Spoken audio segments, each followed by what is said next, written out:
Hello everyone. Welcome to our second webinar under the Civil Society Readiness for the Green Climate Fund project organized by the Namibia Nature Foundation in partnership with Triple Capital.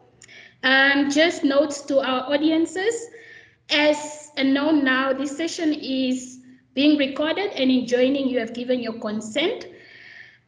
For introduction, my name is Toinia Mutenya and I'm the Research and Communications Officer for Triple Capital, and I will be moderating today's session under the topic Namibia on the Road to COP26.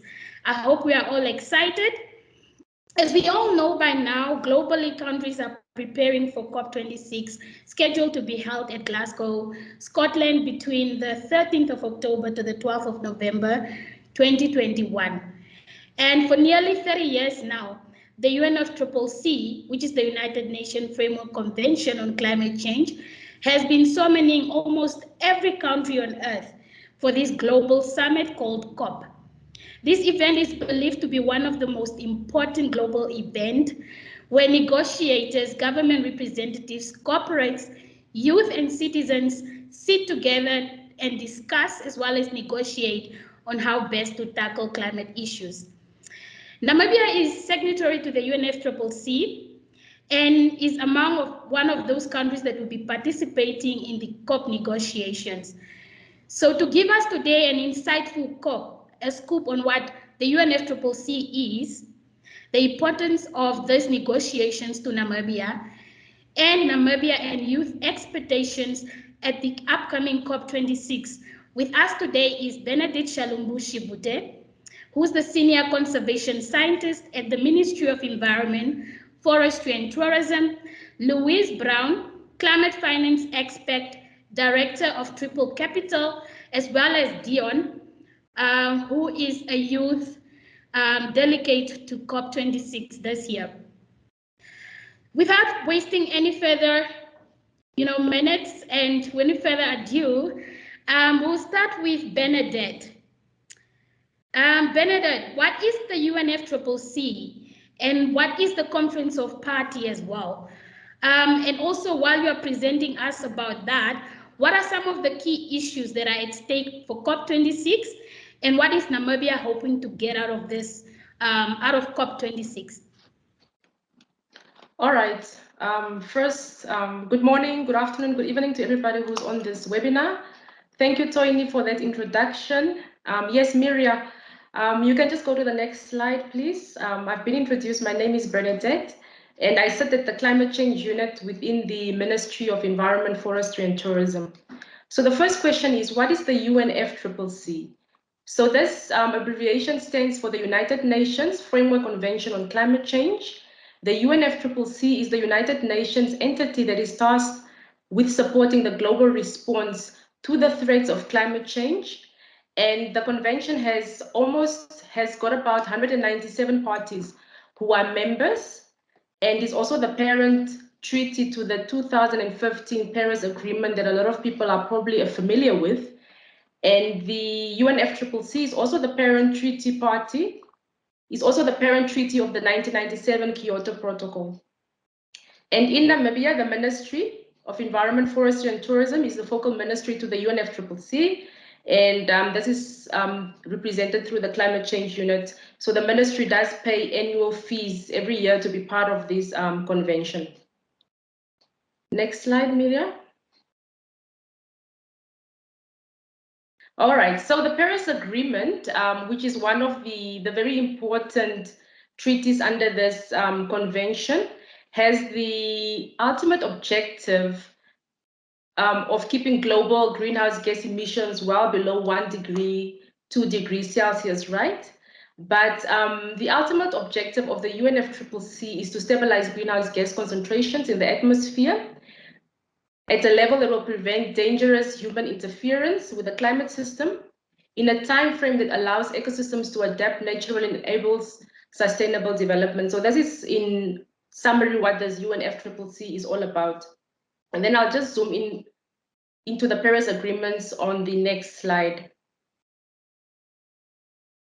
All right, so what you see on the screen is just a graphical illustration of what the Paris Agreement really wants to do, right? We want to limit global greenhouse gas, global warming to well below 2 degrees, ideally 1.5 degrees, but there are talks that we've already reached their target. So the idea is that if we put in place the right policies, if the government can commit to pledges, if we have financing, we are going to be in a position to reach some of these agreements to limit global warming, right? So that's just an illustration of what the Paris Agreement is all about. This was, of course, signed at the COP that was held in 2015 in Paris, France. That's why it's called the Paris Agreement. And you will realize that most of these agreements have names tied to where these agreements were signed, like the Kyoto Protocol was signed in Kyoto. So that's just how the names are binding. The next slide. The next slide just gives more information about the Paris Agreement. There's also a link to the Paris Agreement, the document itself, on the UNFCCC website. Of course, it is a legally binding document, so Namibia has also ratified this document, so we are obliged to adhere to some of the agreements that are outlined in that document. So if you want to read further, you are welcome to just click on that link, and then you will have more information to the Paris Agreement itself. All right, so what is this conference of parties that everybody is talking about? So the COP, abbreviation of Conference of Parties, is the supreme decision-making body of the UNFCCC. So all states that are parties to the conventions are represented at the COP. So Namibia will be represented at this upcoming COP as well. And the purpose of the parties who are coming to the COP is just to review the implementation of the convention and any other legal instruments that the COP adopts. And the parties also take decisions necessary to promote the effective implementation of the convention, including setting up institutional as well as administrative arrangements.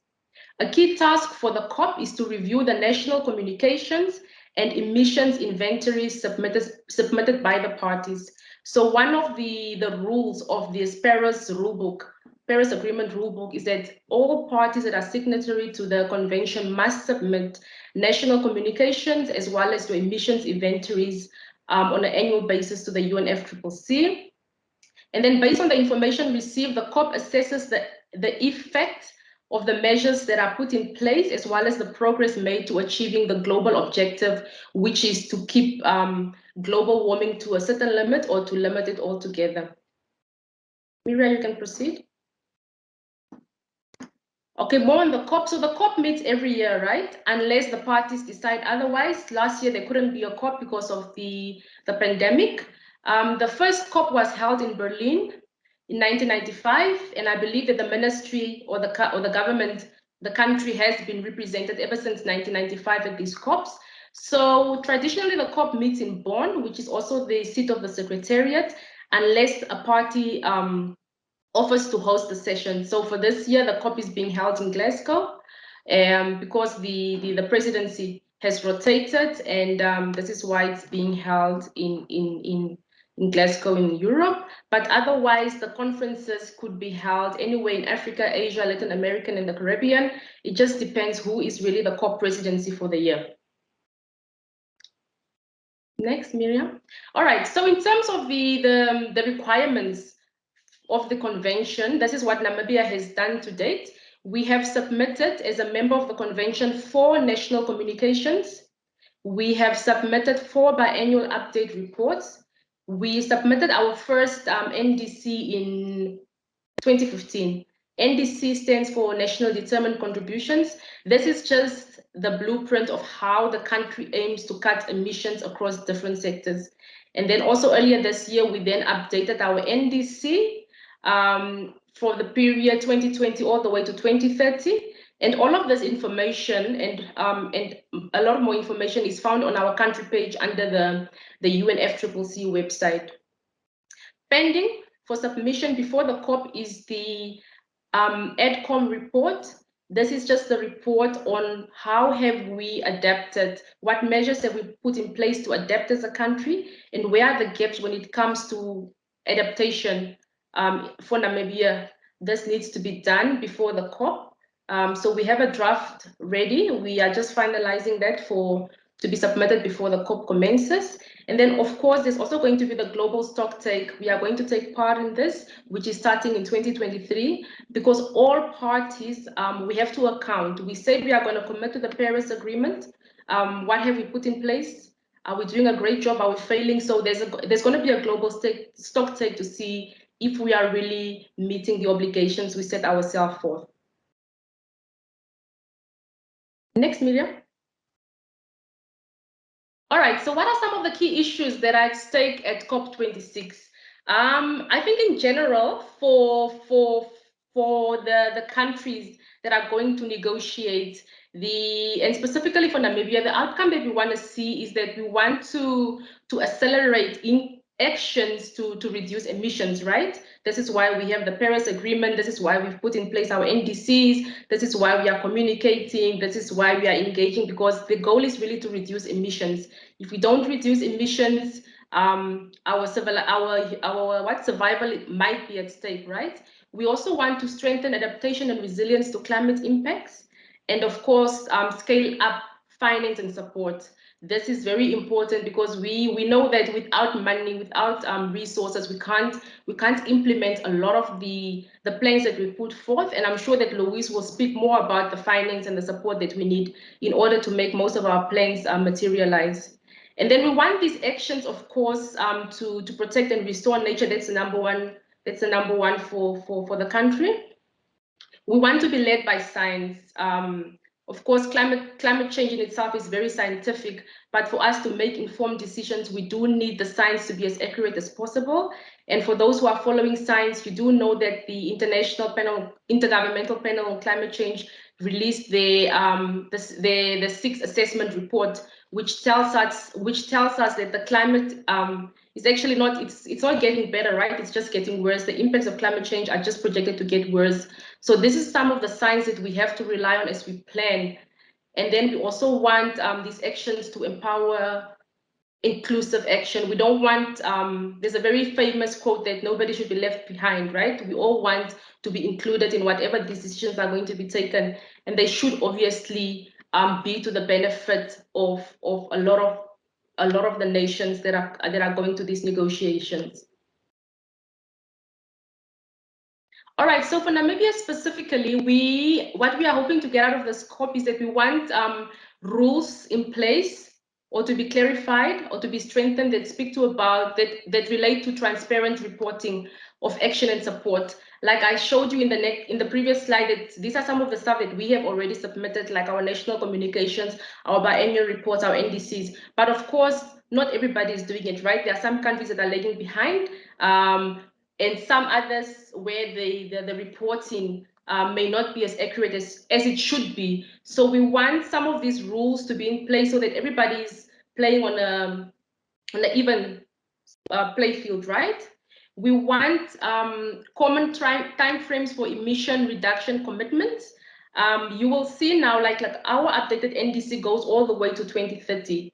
So every country, there's not really a prescription on how your NDC or your target should be set out, but at least if we can all agree as countries to a common time framework, it will actually make life much easier. Then we know that, okay, by this time, all the countries should have reached at least this goal. We are also hoping to get more commitment or actions when it comes to adaptation. We know for a country like Namibia, when it comes to climate change, if you have to weigh adaptation and mitigation, of course, we want more weight. We want to put more weight on adaptation because that's where our communities are dependent on, right? So this is what we want to get out of it. We also want to avert, minimize, and address loss and damage. I mean, the historical debate about who caused climate change, who's most impacted. So this is all going to be negotiated through the loss and damage. So we also want some of those, what is fair, you know, like in terms of environmental justice to translate, especially back to our country again. We are also hoping to get out of the scope means of implementation, including the initiation of deliberations of a new goal for global climate financing after 2025.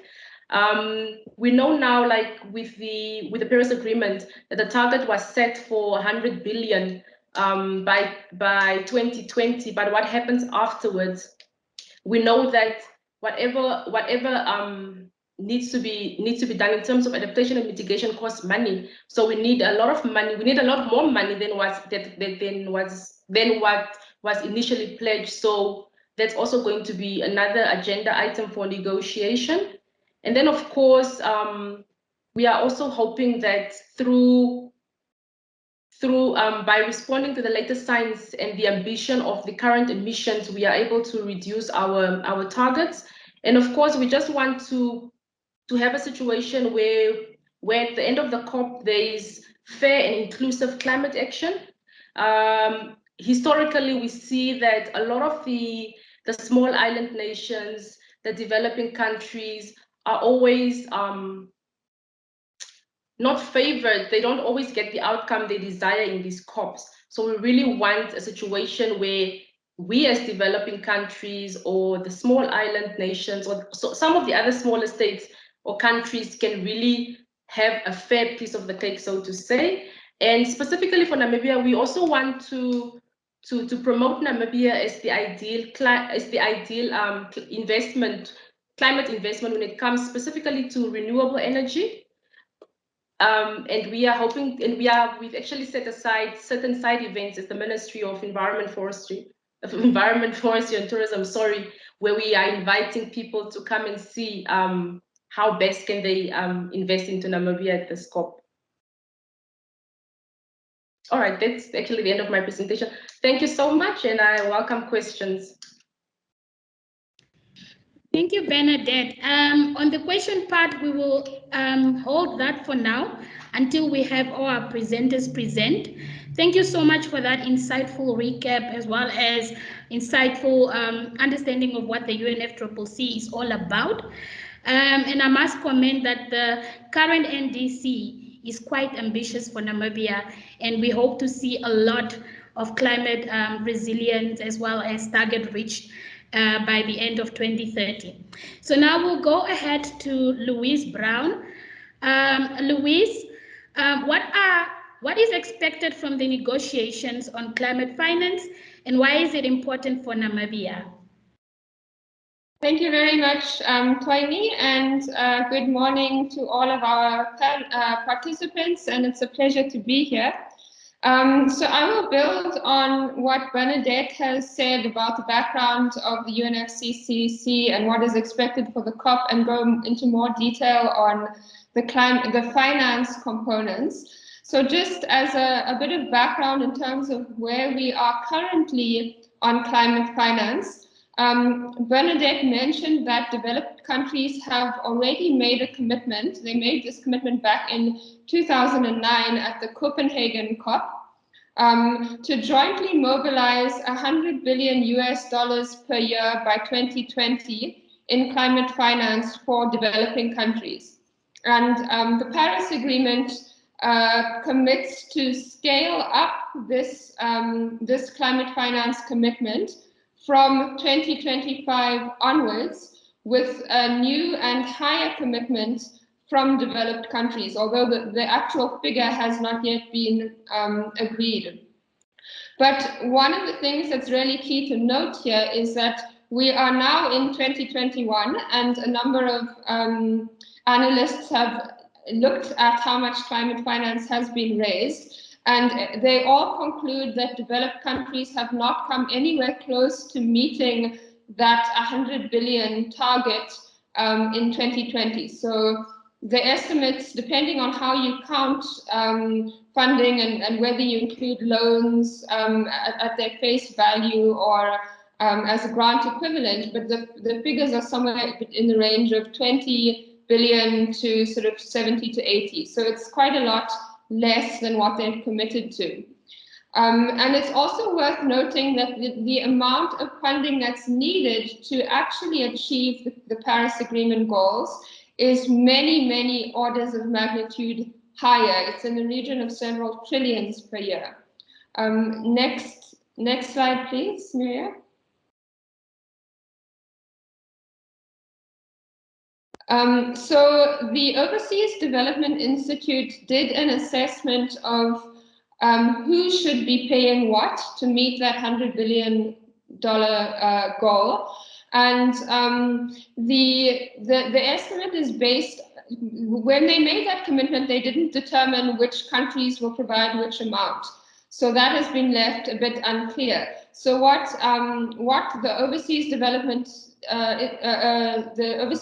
Institute did is that they looked at what each of the countries, they looked at GDP, at the emissions of each country and population, and they used that to come up with an estimate of what a fair share of funding would be for each of the developed countries. And then they looked at how much they're actually provided and estimated the gap. So they found that the only countries that are currently meeting their commitments are Norway, Sweden, and Germany. And all of the other developed countries are falling short in meeting their climate finance commitments. And as you can see in the graph here, the country that's falling behind by the largest amount is the United States, by 40 billion shortfall in terms of what they should be providing. Next page. And so this slide just shows the amount of investment that's needed to actually keep global warming within the Paris Agreement goals. The estimate is quite varied, but it could be up to about nearly $4 trillion per year. And the blue line underneath shows how much funding is actually flowing to climate change. And now that estimate is done by the Climate Policy Initiative, and it includes private sector investment. So it's not just what governments are providing, but also what the private sector is investing, both internationally and domestically. So it also includes domestic investments in developed countries.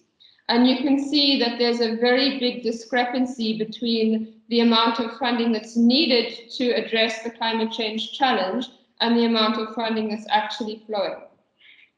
Next slide, please.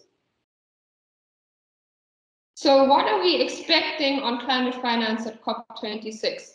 First of all, the fact that the developed countries have not met their commitments has created an issue of trust.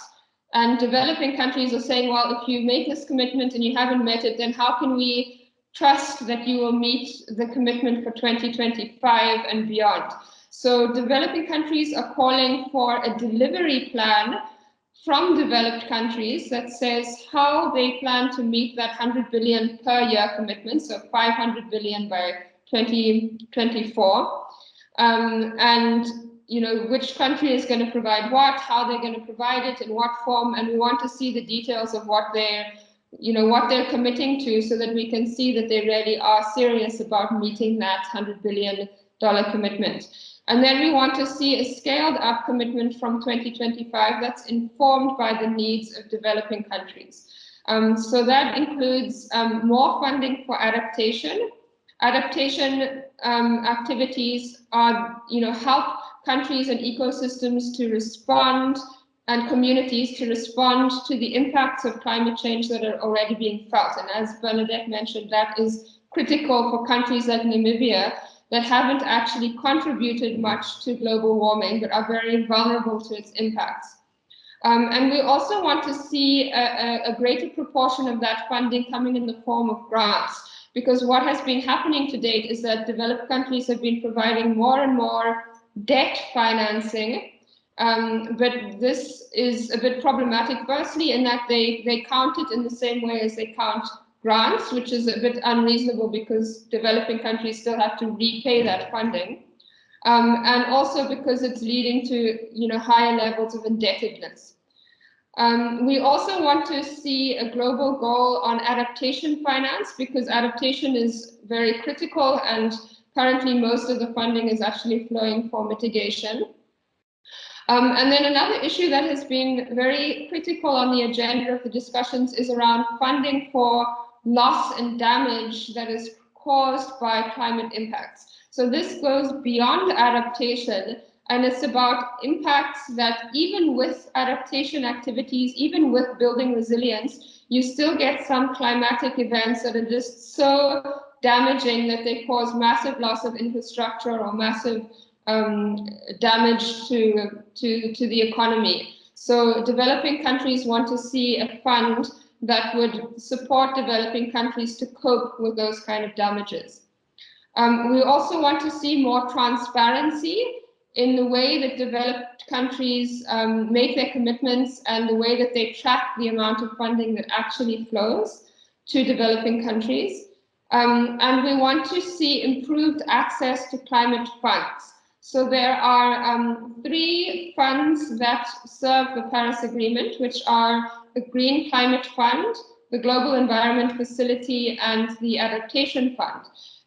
The Global Environment Facility cannot be accessed by developing countries directly. They have to go through international institutions, and that is something that developing countries would like to see changed. And the Green Climate Fund can be accessed by developing countries, but it's the access isn't very easy. So we would like to see them channeling more of their funding into developing country institutions rather than through international intermediaries. The Adaptation Fund is probably it's a smaller fund and it only focuses on adaptation, but they actually do have a very good track record of channeling funding to developing countries. And as Bernadette mentioned, we also want to see finance more strongly aligned with principles of justice and empowering vulnerable communities, especially for adaptation finance, which should be reaching the communities that are actually experiencing the impacts of climate change on their lives. But in reality, very little funding actually reaches those communities. So we want to see more funding actually reaching those vulnerable communities. And then another very big issue that is on the agenda for this COP is around market mechanisms for mitigation and non-market mechanisms for adaptation. So this is around how the global carbon markets under the UNFCC will operate. Next slide, please, Maria. So finally, in terms of how this is relevant for Namibia, so Bernadette mentioned Namibia's commitment under the Paris Agreement, its NDC. That commitment sets out a whole range of activities that we as a country are committing to undertake, both to mitigate climate change and to adapt to its impacts. And the cost of those activities is in the region of $5.3 billion over the next 5 years. So we did a small assessment, myself with the Ministry of Environment, Forestry and Tourism, to look at how much funding is actually flowing to climate change in Namibia. And the estimate that we came up with was in the region of just under 10 billion in the first NDC period. That's 10 billion Namibian dollars. In the first NDC period. So if we assume, which was 2015 to 2020, so if we assume that funding flows will continue at a more or less similar rate, then we estimated that there is a funding gap of about 6.4 billion Namibian dollars per year between now and 2030. In order to meet our NDC goals.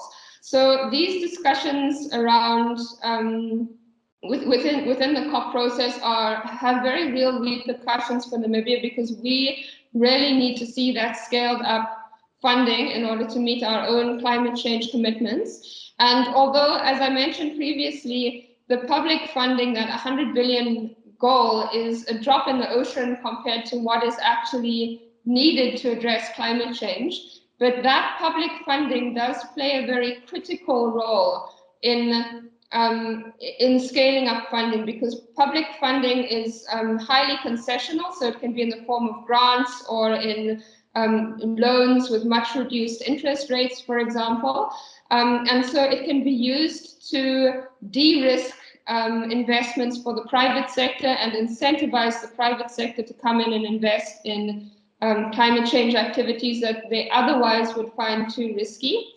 And it also is critical for some of the activities that the private sector might never fund, especially some of the adaptation activities that are just not profit generating. So there's no way for the private sector to come in and fund them. So that's where public sector funding is really needed. And as a vulnerable country, we need adaptation finance, as Bernadette mentioned. And also the issue around carbon markets. I won't go into the technicalities of how those work, but they essentially create an opportunity or an incentive for private sector to come in and invest, for industry to come in and invest on a much larger scale. So those markets will be critical to unlocking finance for climate change, but also for really scaling up investment by the private sector. And I think that's it from me. So thank you very much, and I look forward to responding to any questions. Thank you, Louise. That was really a breakdown of climate finances and what is tabled to be for COP26 discussions. And it's great to see, a table of, scaling up finances from developed countries to developing countries in order to assist developing countries in meeting their targets. Thank you so much for that. So I see a lot of questions really in the chat, but because of time, I think we should go ahead to our next presenter, who is Dion Shekuza, in bringing us, a stake on youth. What is at stake for youth at COP26, and what is youth expectations at the upcoming negotiations as well? So Dion, please take the floor. We'll give you around 8 minutes to deliver your presentation, and then we'll give our audiences a chance to ask questions.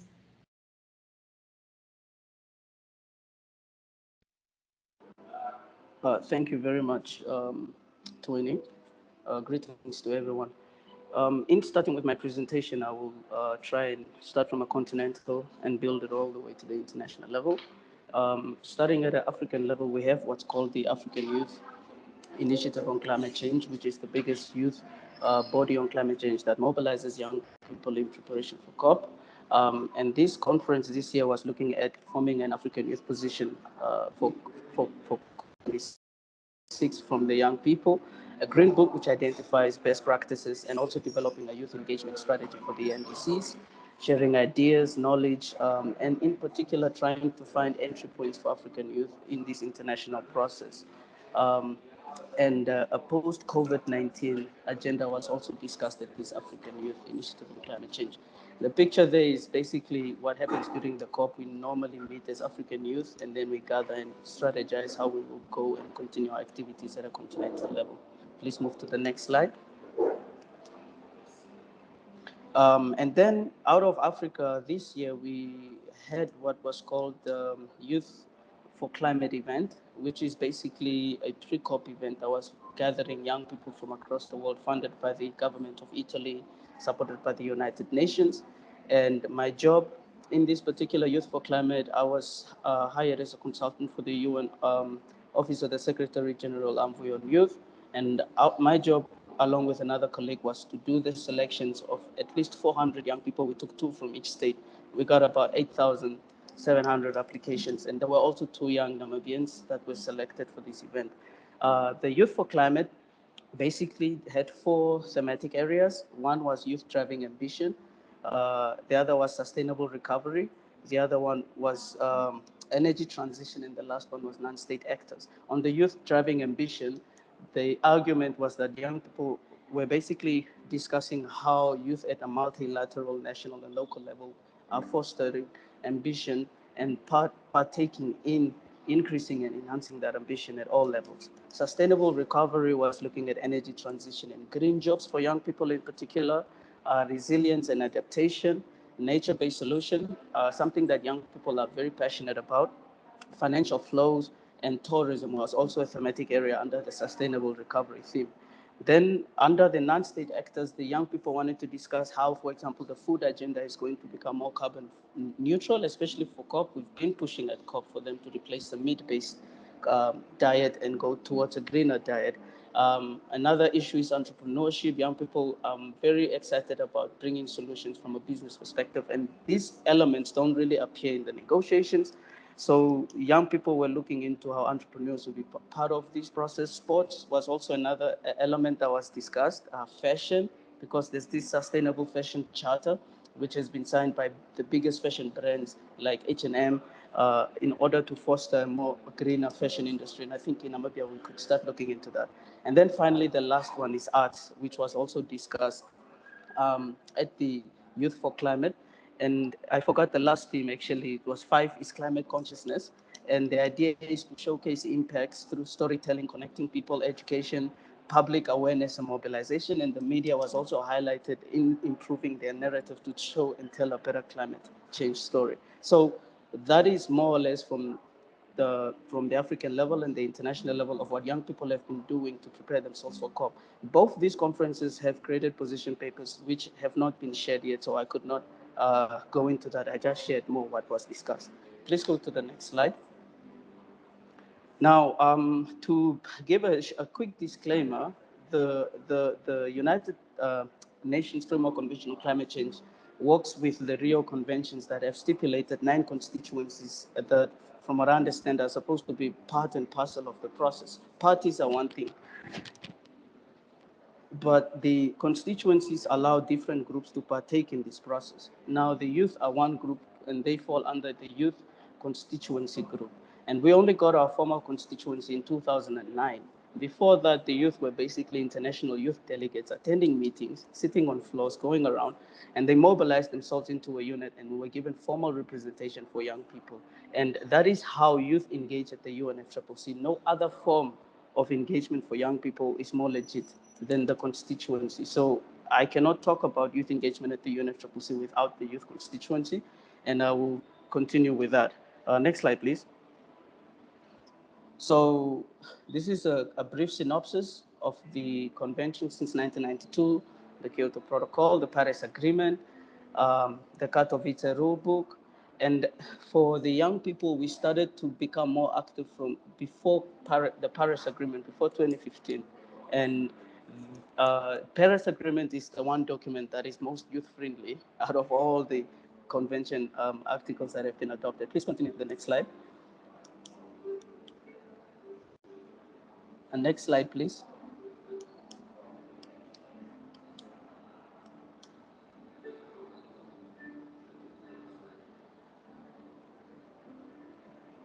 Oh, they can't hear me.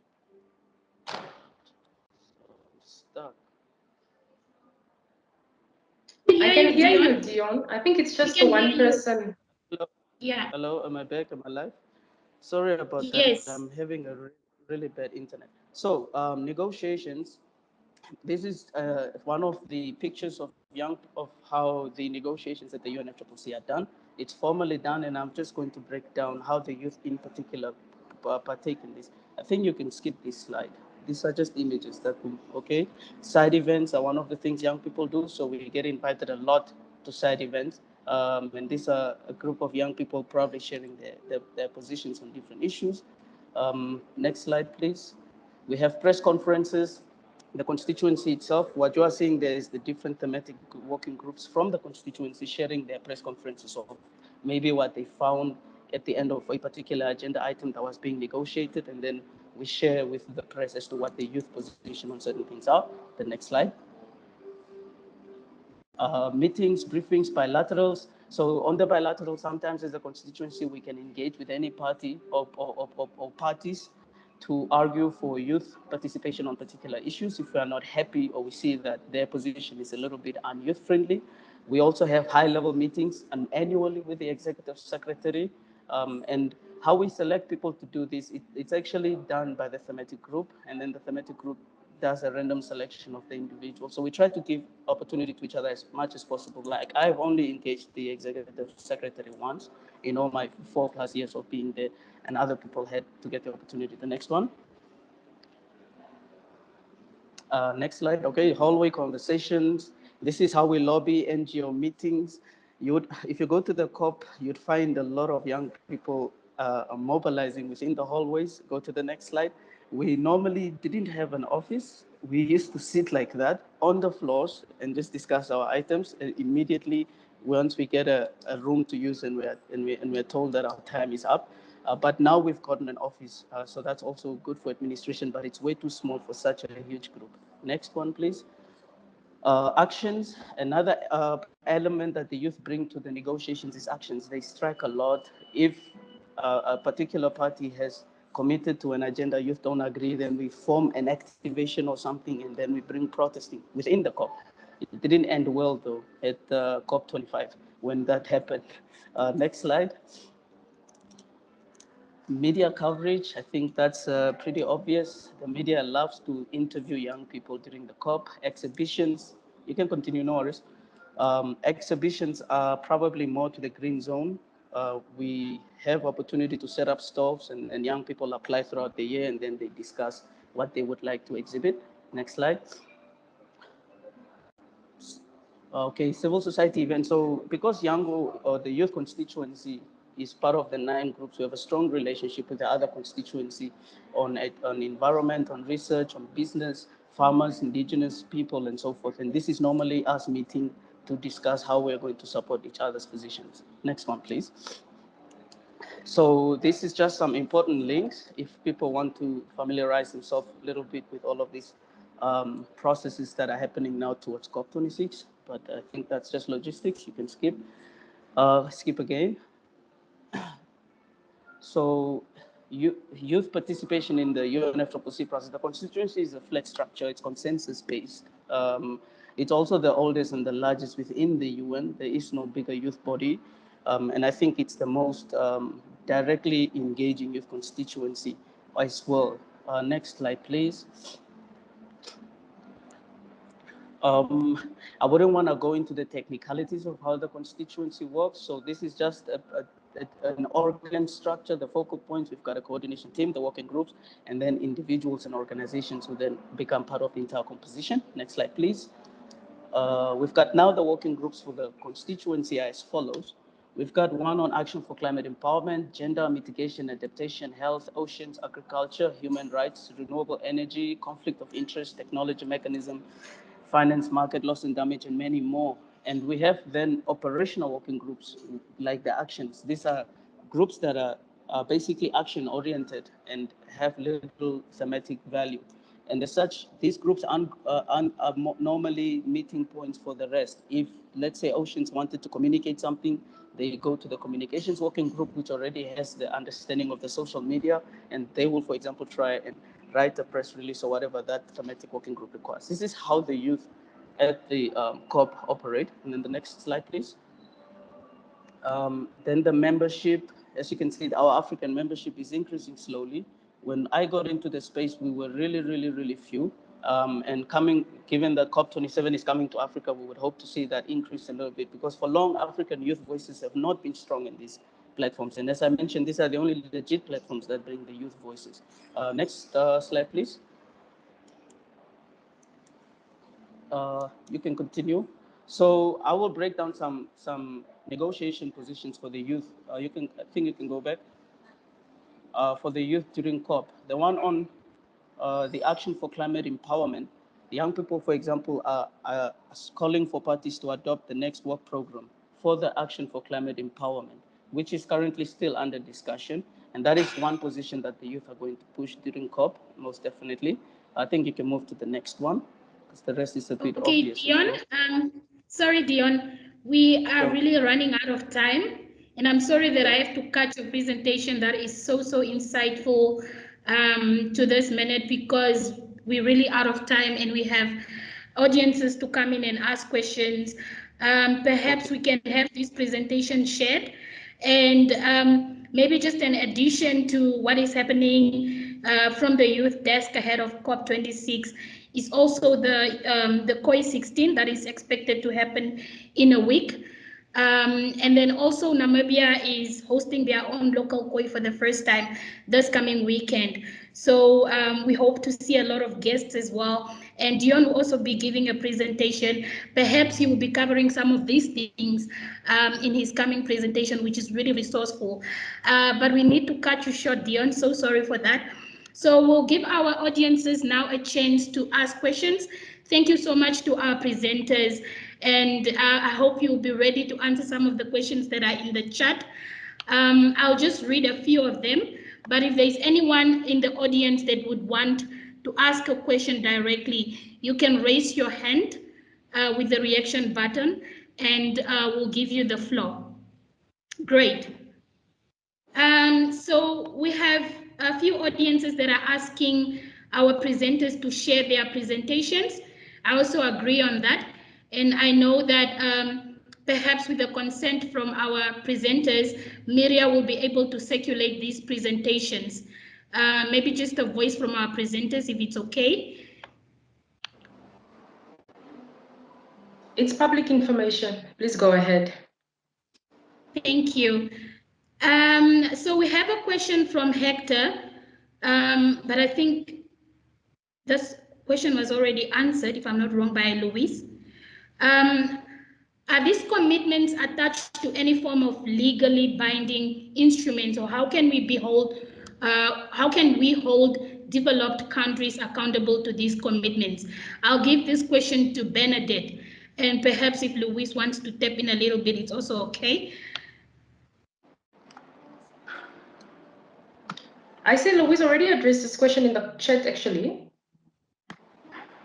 Okay, great. So we have Travis who has risen a hand and would like to be given the floor to ask a question. Travis, you can unmute yourself.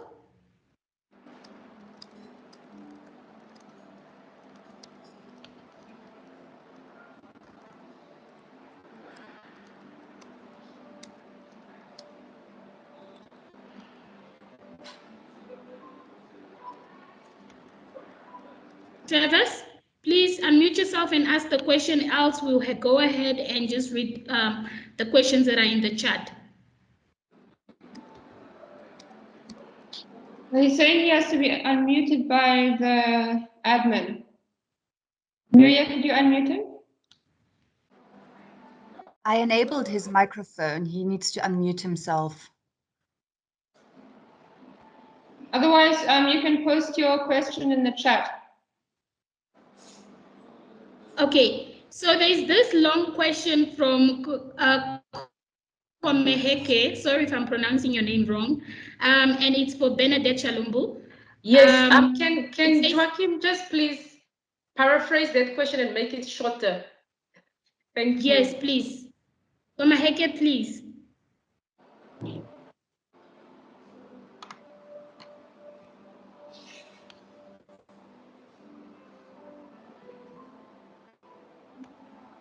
Maybe I'll start off and offer a response to that question, and then Bernadette can jump in. Oh, okay, no, he's unmuted. Okay, go ahead. Good morning, everyone. So my question was more like, will we be pushing for initiatives that will help the country develop, in that allow us to emit a bit more than we already emitting right now? Because I believe where we are going is that we're going to pollute more based on our current needs. We haven't, in my opinion, we haven't reached a point where we manufacture things for ourselves, things like that. So we rely heavily on our neighbors. So I'm just asking, pushing in that regard. Thank you. All right, maybe I can have a go. Joachim, thank you for that question. Just to start off, everybody must know that Namibia is a net sink. When it comes to emissions, we are actually not, what do you call it? One of the key polluters. We are actually a net sink. So, and to start off, as we are going to develop, as we are going to COP, as we are going to negotiate, we are actually negotiating for our country to develop. But we are planning to develop in a way that's environmentally friendly, that's sustainable, and this is why we are advocating for investment in, for example, renewable energy. We don't want to repeat the mistakes that the developed countries have taken because we know now this has resulted in the current problems where we find ourselves. We know now that technology has improved, there's better ways of doing things, and this is what Namibia is negotiating for. We want money to invest in our renewable energy sources, in clean infrastructure, green technology. So that is what we are going to advocate for as we develop. I hope that has answered, but Louise, please add on. Yeah, I absolutely agree with that, Bernadette. I think that Namibia is a country that is actually in quite a unique position in that we have a very strong comparative advantage in clean sectors. We don't have any, significant fossil fuel exploitation. We're not a huge emitting country. We have a strong track record on sustainable development and biodiversity preservation and so on. So for us, it really does not make any sense to be going into to be further increasing our emissions. Of course, there may be some small increase as we develop, but that will likely continue to be offset by the sinks, because there's also scope to enhance our sinks of greenhouse gas emissions. So I would agree with Bernadette, and I think that for us, we really need to, if we position ourselves strategically, we can really take advantage of this global shift towards green financing, towards green investment, and we can be a leader in that space. So for us, it makes absolutely no sense, either economically or strategically, or in terms of socioeconomic development, to be pursuing a high emissions pathway, because we can achieve what we need to achieve in terms of socioeconomic development through a low emissions pathway. And I think an example of that would be looking at our support for SME development and so on. Most of the SMEs that are operating in Namibia are operating in clean sectors. So we could really support those SMEs to scale up their engagement and to operate in sectors that are, to explicitly support them to operate in green sectors, so that we can really create jobs, create opportunities for the youth and so on in sectors that are aligned with our NDC. Yeah, and if I may add, sorry, Toyina, I just want to let Joachim know that our NDC, we also have a target of reducing our greenhouse gas emissions by 91%. So that already tells you that we are not going to pursue the other route. We actually want to go green, hey, go green and go clean. So yes, so yeah. Thank you, Bernadette. Thank you, Louise, for addressing that question. Thank you. I'll pose this next question to Dion. The question is from Susan Louise. And sorry, Susan would like to know which event for youth is taking place this weekend. Thank you. Am I still live? Internet issues. Can you hear me? I just want to confirm. Yes. Okay, thank you, Louise, for the question. I think Tony touched briefly on that. It was part of the last part we were going to share. Basically, the youth constituency has what's called the Conference of Youth, and then it has been localized to have local conferences of youth in order to collect youth positions before the COP, because the Conference of Youth is a preparatory meeting for young people towards COP. And as such, in Namibia this year, Tony, who's our moderator here, is our coordinator for the 16th Conference of Youth locally in Namibia. And this weekend, we would be collecting some inputs from young Namibians to further integrate it into the youth position. Thank you. Thank you, Dion, for that highlight. And maybe moving to our question from Travers, who raises his hand but couldn't unmute, is a question that I would raise to Bernadette, but then also Louise can emphasize on this.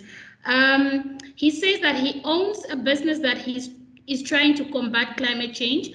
How can I get my business involved in Namibia's effort towards COP26? All right, thanks, Travis, for that question. So as the ministry, we work with varying stakeholders. Private sector is one of them.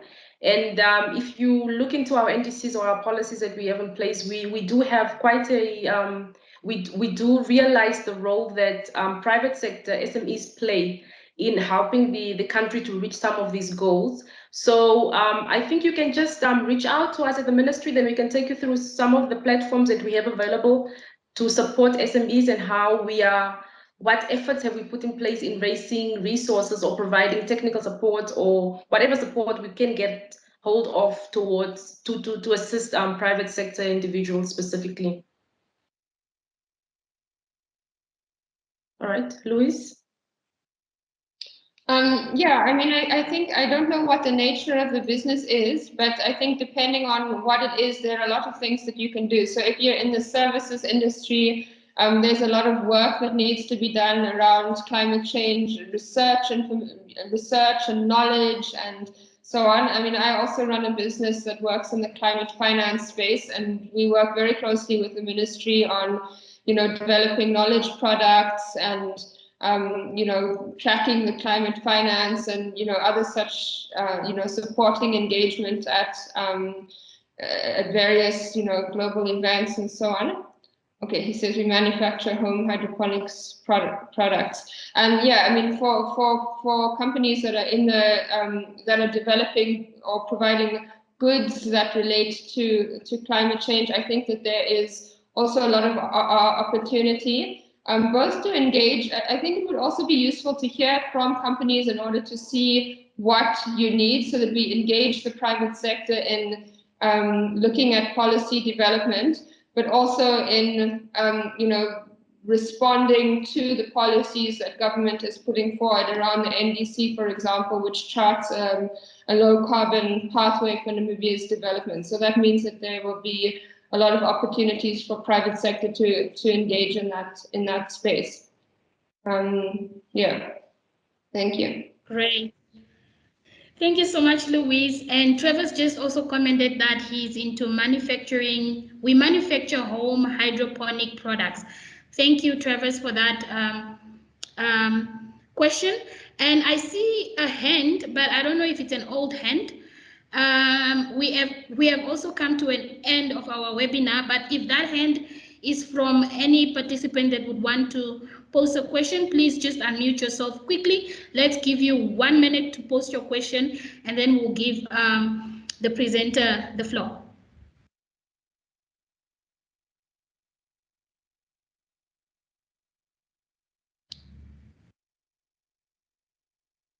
Okay.